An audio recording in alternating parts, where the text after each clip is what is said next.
क्या video start हो चुकी है? Oh hello my dear friends and मेरे बच्चों लोग, आपका सबका वेलकम है to your own channel mister learner official. So आज बिना टाइम वेस्ट किए हम एक टॉपिक स्टार्ट करने वाले हैं। That is one of the important topic of carbon and its compound chapter, that is IUPAC nomenclature. So without wasting time, let's start our video. So सबसे पहले आज हम जो टॉपिक पढ़ने वाले हैं वो IUPAC nomenclature होगा। और IUPAC nomenclature को करने से पहले हमें कुछ सेट ऑफ रूल्स पता होने चाहिए, कुछ सेट ऑफ टर्म्स पता होनी चाहिए, जैसे प्रीफिक्स क्या होता है, वर्ड रूट क्या है, सफिक्स क्या है, प्राइमरी सफिक्स क्या है, सेकेंडरी सफिक्स क्या है। उसके बिना हम IUPAC nomenclature नहीं कर सकते। तो हम सबसे पहले देखते हैं प्रीफिक्स क्या। आपको IUPAC नेम लिखने के लिए क्या क्या रिक्वायरमेंट्स हैं। सबसे पहले आपको एक प्रीफिक्स लिखना होगा, उसके साथ सेकंड रिक्वायरमेंट होगी वर्ड रूट की, वर्ड रूट लिखना होगा। थर्ड में हम यूज़ करेंगे सफिक्स। तो नाम से पता, प्रीफिक्स जो नाम के स्टार्टिंग वाले हिस्से में होगा। सफिक्स का मतलब क्या होगा, जो आपके नेम के, जो आपका ऑर्गेनिक अमाउंट का नेम है उसके लास्ट वाले हिस्से में जो होगा उसको हम क्या बोलने वाले हैं, सफिक्स। और सफिक्स भी दो तरह के होंगे, एक होगा प्राइमरी सफिक्स और एक होगा सेकेंडरी सफिक्स। तो अभी देखेंगे प्राइमरी सफिक्स और सेकेंडरी सफिक्स क्या होता है। फर्दर आने वाले टाइम में आपको पता लग जाएगा क्या प्राइमरी और कौन सा सफिक्स जो है सेकेंडरी है। तो सबसे पहले तो हम स्टार्ट करते हैं from word root. Word root क्या होते हैं? तो वर्ड रूट में आपको सबसे पहले याद रखना है, it depends on number of carbon atom. एक कार्बन एटम होगा उसके लिए क्या वर्ड दिया जाएगा, 2 होंगे तो क्या दिया होगा। तो आपके सामने एक टेबल बना हुआ है। 1 कार्बन एटम होगा तो मिथ वर्ड यूज होता है, 2 कार्बन एटम के लिए इथ होगा, 3 कार्बन एटम के लिए प्रॉप वर्ड यूज होगा, 4 कार्बन एटम के लिए ब्यूट होगा, 5 कार्बन एटम के लिए पेंट वर्ड यूज होगा, 6 कार्बन एटम में हेक्स होगा एंड सो ऑन। आप देख सकते हैं अप टू 12। आपको एटलीस्ट 6 कार्बन एटम तक तो याद होने चाहिए, पर 12 तक याद कर लोगे तो डिफिकल्ट से डिफिकल्ट क्वेश्चन भी आएगा वो आप सॉल्व कर पाओगे। तो वर्ड रूट हमें क्या बताएगा, नंबर ऑफ कार्बन एटम एक ऑर्गेनिक कंपाउंड में कितने हैं उसके बारे में बताएगा। सेकंड, फिर हम देखते हैं हम प्रीफिक्स के बारे में। तो प्रीफिक्स जैसे कि नेम के पहले आएंगे, तो प्रीफिक्स वैसे ज़्यादातर जो प्रीफिक्स वर्ड है साइड ग्रुप्स के लिए यूज़ होगा, कि एक पूरा एक ऑर्गेनिक कंपाउंड होगा उसके साइड में जो ग्रुप्स निकलते होंगे उसके लिए हम प्रीफिक्स यूज़ करते हैं। तो यहाँ पे मैंने कुछ प्रीफिक्स लिख सके, जैसे फ्लोरो, क्लोरो, ब्रोमो, आयोडो। ये मिथाइल ग्रुप होता है, ये मोस्ट इंपॉर्टेंट आपके लिए, ठीक है। ये वाला इथाइल होता है, इथाइल को हम CH2 CH3 इस फॉर्म में भी लिख सकते हैं और इसको C2H5 की फॉर्म में भी लिख सकते हैं। तो ये क्या होगी, इथाइल ग्रुप होगा। तो आपको दोनों फॉर्म में इसको याद कर लेना। तो ये आपके लिए कुछ प्रीफिक्स थे जो आपको अपने दिमाग में फिट कर लेने हैं। अब टर्न आती है सबसे इंपॉर्टेंट हिस्से की, दैट इज सफिक्स। तो एक याद रखना, सफिक्स हमने पढ़े, एक प्राइमरी होता है और एक सेकेंडरी होता है, ठीक है। तो प्राइमरी सफिक्स क्या आता है, तो उसके लिए आप ये डिटेल देखो। प्राइमरी को हम 1 डिग्री भी बोलते हैं। तो अगर कार्बन कार्बन में जो कार्बन आपके ऑर्गेनिक ग्रुप कंपाउंड में जो कार्बन आएंगे, अगर उन सब में सिंगल बॉन्ड्स ही हैं, कौन सी बॉन्ड है, सिंगल बॉन्ड्स ही हैं, कौन सी बॉन्ड है, सिंगल बॉन्ड्स ही हैं, तब आपके लिए वहां पे सफिक्स कौन सा यूज करोगे, एन। और अगर एक भी डबल बॉन्ड आ गई कार्बन कार्बन में, जैसे सपोज करो ये कार्बन है, ये कार्बन, और अगर एक भी डबल बॉन्ड आ रही है पूरी चेन के अंदर, तो देन सफिक्स कौन सा यूज होगा, इन। और अगर कार्बन कार्बन में ट्रिपल बॉन्ड आ जाती है, ठीक है, कार्बन कार्बन में अगर ट्रिपल बॉन्ड आ जाती है, देन वहां पे जो सफिक्स यूज होगा दैट विल बी आइन। तब सफिक्स कौन सा यूज होगा, आइन। तो याद रखना, सिंगल बॉन्ड ही होगी अगर कार्बन कार्बन में सभी, तो कोई भी डबल ट्रिपल बॉन्ड नहीं होनी चाहिए, तो तब सफिक्स कौन सा यूज होगा, एन। और अगर एक भी डबल बॉन्ड आ जाती है तब सफिक्स कौन सा यूज होगा, इन। और अगर एक ट्रिपल बॉन्ड आ जाती है तब सफिक्स कौन सा यूज होता है, आइन। तो हायर क्लासेस में हम देखेंगे इन तीनों के आने की प्रोबेबिलिटी होती है, पर आपके लेवल पे आपको बस इतना ही याद रखना है। ये सभी होते हैं प्राइमरी सफिक्स। अब बात करते हैं सेकेंडरी सफिक्स की। तो सेकेंडरी सफिक्स क्या होते हैं, जो आप आगे जाके पढ़ेंगे हम डिटेल में, फंक्शन ग्रुप्स के बारे में बताता है। मतलब वहां पे कौन सा फंक्शन ग्रुप होगा उसके अकॉर्डिंग सेकेंडरी सफिक्स लिखा जाता है। अच्छा, फंक्शन ग्रुप क्या होते हैं, वैसे मैं लिटिल बिट बता देता हूँ। फंक्शन ग्रुप कह लो कि एक ऑर्गेनिक कंपाउंड को केमिकल प्रॉपर्टीज प्रोवाइड करते हैं। वैसे तो ऑर्गेनिक कंपाउंड मेरे जैसा होता है, बिल्कुल शरीफ बोला सा, देखो मैं भी शरीफ हूं, ऐसा होता है ऑर्गेनिक कंपाउंड। पर जैसे ही उसके साथ फंक्शन ग्रुप लगता है वो क्या हो जाता है, नोटी होना स्टार्ट हो जाता है, मतलब उसके अंदर रिएक्टिविटी आ जाती है। तो केमिकल प्रॉपर्टीज को कौन डिसाइड करता है? फंक्शन ग्रुप डिसाइड करता है। तो अब देखते हैं कुछ फंक्शन ग्रुप आपके क्लास 10th के लिए जो सबसे इंपॉर्टेंट हम वही डिस्कस करेंगे। दैट इज सबसे पहला होगा अल्कोहल। अल्कोहल OH वाला ग्रुप होता है और इसके लिए सेकेंडरी सफिक्स यूज होता है ओल, OL, ओल वर्ड यूज होगा। दूसरा होता है एल्डिहाइड। एल्डिहाइड में देखो CHO ग्रुप होता है। CHO को हम ऐसे भी लिख सकते हैं, C double bond oxygen H, ठीक है। तो दोनों फॉर्म में आपको याद रखना है। तो उसको हम बोलते हैं एल्डिहाइड, उसके लिए सफिक्स यूज होता है अल, AL, ठीक है। थर्ड आपका होता है कीटोन। कीटोन को हम C डबल बॉन्ड ऑक्सीजन ऐसे भी लिखते हैं या CO भी लिखा आपको आ सकता है, तो उसको भी आप कीटोन बोल रहे हो, तो उसके लिए सफिक्स याद कर लो कौन सा होता है? ओन। और लास्ट जो आपके लिए सबसे most important that is carboxylic acid. तो कार्बोक्सिलिक एसिड उसको लिखता है COOH, और COOH को आपको ऐसे भी लिखा जा सकता है C double bond oxygen OH। तो आपको दोनों फॉर्म याद रखनी है, ठीक है। तो एग्जाम में कुछ भी आ सकता है इसके रिलेटेड, तो उसके लिए जो सफिक्स यूज होता है secondary that is oic acid. तो आपको ये सफिक्स जो फंक्शन ग्रुप में इतने एटलीस्ट तो याद होने ही चाहिए। तो एक बार आप फिर से आप देख सकते हो और take the screenshot and I hope आपने स्क्रीनशॉट ले लिया होगा। तो एक चीज याद रखना, प्रीफिक्स जरूरी नहीं है कि एक जब नाम दो प्रीफिक्स प्रेजेंट होगा ही होगा, हो सकता है प्रीफिक्स ना भी यूज हो।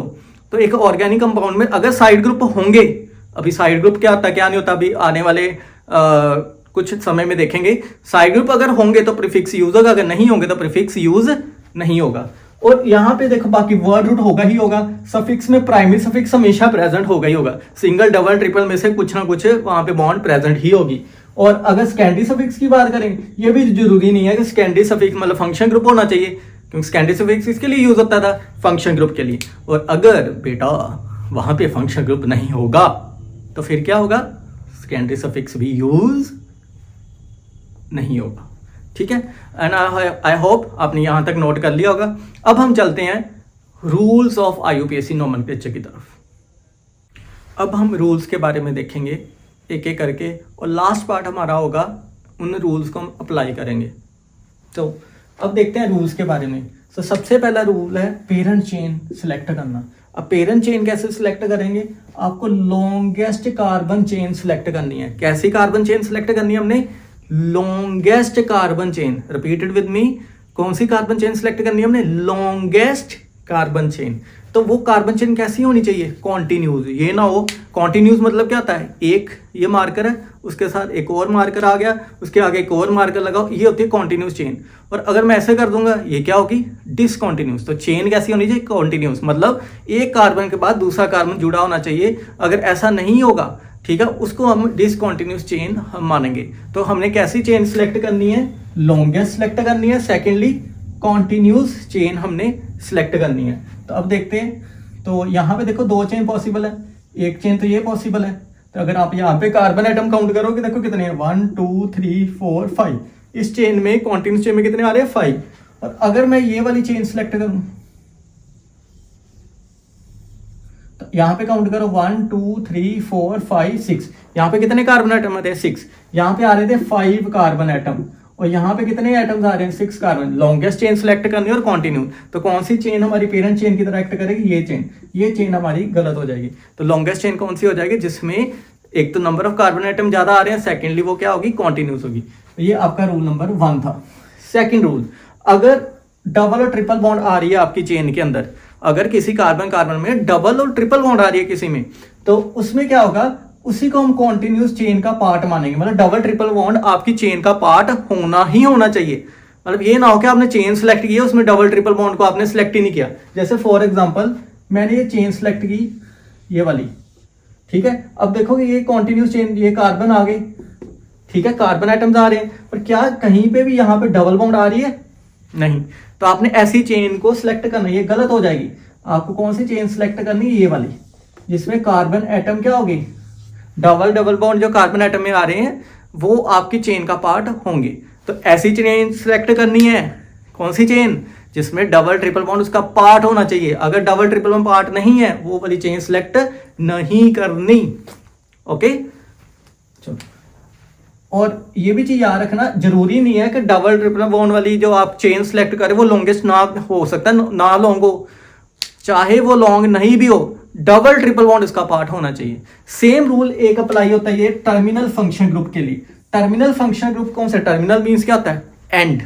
ऐसे फंक्शन या तो जो स्टार्टिंग पे लगते हैं या एंडिंग पे ही आपको हमेशा मिलेंगे, इन बिटवीन कहीं पे नहीं मिलेंगे। तो ऐसे फंक्शन जैसे दो ही आपके सिलेबस के अकॉर्डिंग, एक आप एल्डिहाइड ग्रुप याद कर लो CHO, और एक होगा कार्बोक्सिलिक एसिड, ये हमेशा एंड पे लगे होंगे चेन के। तो इनका भी रूल सेम है, ये भी चेन का पार्ट होने चाहिए। तो ये भी चेन का पार्ट होंगे ही होंगे, चाहे वो चेन बड़ी लॉन्ग है कि नहीं है, वो मैटर नहीं करता, बस ये चेन का पार्ट होंगे। जैसे कि अगर मैं ये चेन सेलेक्ट कर लूँ, आप देखो 1 2 3 3 कार्बन आइटम की बन रही है, पर क्या COH इस चेन का पार्ट बना? नहीं, ये चेन हो जाएगी गलत। आपको ये स्ट्रेट चेन देखो, अब COH उसका पार्ट बन रहा है, तो ये वाली चेन जो है आपकी सही हो जाएगी। तो आई होप आपको ये रूल समझ आ गया होगा। डबल ट्रिपल बॉन्ड भी चेन का पार्ट होना चाहिए और टर्मिनल फंक्शन ग्रुप भी चेन का पार्ट होना चाहिए। जरूरी नहीं है वो चेन लॉन्ग हो ना हो। अगर डबल ट्रिपल बॉन्ड एंड वो नहीं है, आपका टर्मिनल फंक्शन ग्रुप नहीं है, देन आपको लॉन्गेस्ट कार्बन चेन को सिलेक्ट करना है और लॉन्गेस्ट और कॉन्टिन्यूज होनी चाहिए। तो ये था आपका रूल नंबर 1 पेरेंट चेन के लिए। अब देखते हैं रूल नंबर 2, नंबरिंग देनी होती है आपको चेन। नंबरिंग कैसे दोगे? जैसे 1 2 3 4 कैसे दोगे? तो पहली चीज आप याद रखो, नंबरिंग हमेशा स्टार्ट करोगे एक एंड से। अभी देखते हैं इसका मतलब क्या है। सेकेंडली, डबल ट्रिपल बॉन्ड हो चाहे टर्मिनल फंक्शन, उनको हमने लोएस्ट नंबर देना है, कम से कम नंबर देने की कोशिश करनी है डबल ट्रिपल। अब देखो जैसे कि ये एग्जांपल आप देखो अपनी, पहले तो हमने लॉन्गेस्ट चेन सिलेक्ट कर ली, ठीक है। अब इसको नंबरिंग देनी है। अब ये आपका फंक्शन ग्रुप है कीटोनिक। अगर मैं इधर इस साइड से स्टार्ट करूं नंबरिंग 1 2, हमेशा एंड से स्टार्ट होगी, एक एंड से, जहां तक इधर से नंबरिंग स्टार्ट होगी चेन के, जहां पे खत्म हो रही है उस साइड से स्टार्ट होगी 1 2 3 4। अगर यहाँ पे नंबरिंग चेक करोगे, कीटोनिक फंक्शन ग्रुप को कितनी नंबरिंग मिल रही है? 3। और अगर इस साइड से अगर मैं स्टार्ट करता नंबरिंग 1 2 3 4, अगर इस साइड से अगर मैं नंबरिंग स्टार्ट करता हूं अपने राइट हैंड से, तो आप देखोगे वहां पे कीटोनिक ग्रुप को सेकंड नंबर मिल रहा है, और रेड वाली नंबरिंग में आप देखोगे थर्ड नंबर मिल रहा है। जिसमें लोएस्ट नंबर मिलेगा वो वाली नंबरिंग सही होगी और दूसरी गलत हो जाएगी। मतलब function group, double bond, triple bond को आपको लोएस्ट से लोएस्ट नंबर देना है दोनों। और नंबरिंग कहां से स्टार्ट करनी है? एंड से, जहां तो स्टार्टिंग वाली पॉइंट से, जहां से आपने चेन बनानी स्टार्ट की, जहां एंडिंग वाली पॉइंट से। पर करना नंबरिंग नंबर 1 हमेशा एंड से देना आपने।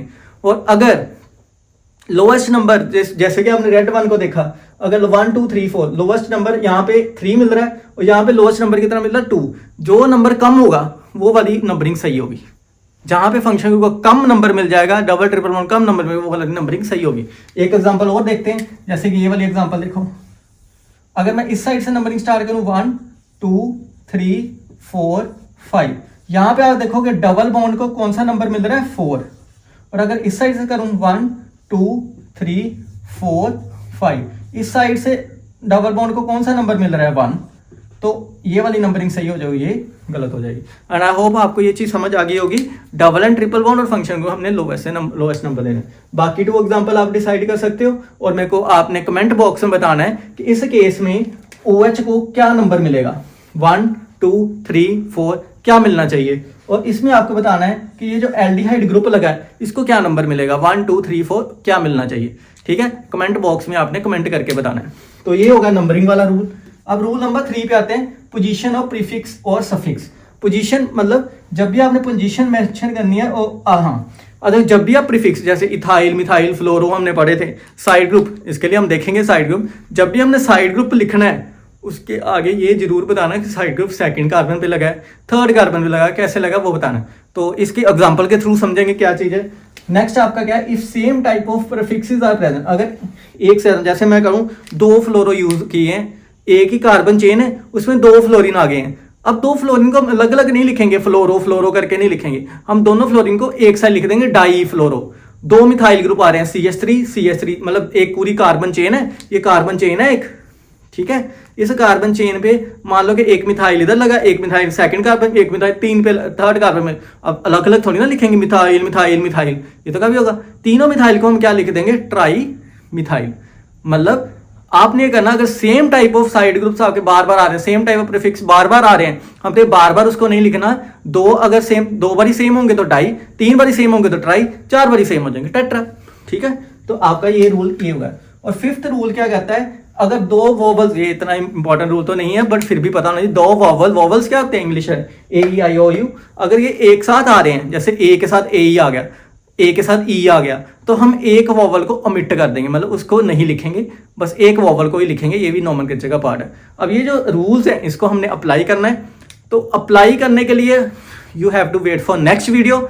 नेक्स्ट वीडियो में हम क्या करेंगे, बहुत सारी नोमेनक्लेचर की एग्जाम्पल्स करने वाले हैं। Till then wait for it and please like, subscribe और बेल आइकन को जरूर बजाना। टन, बाय बाय।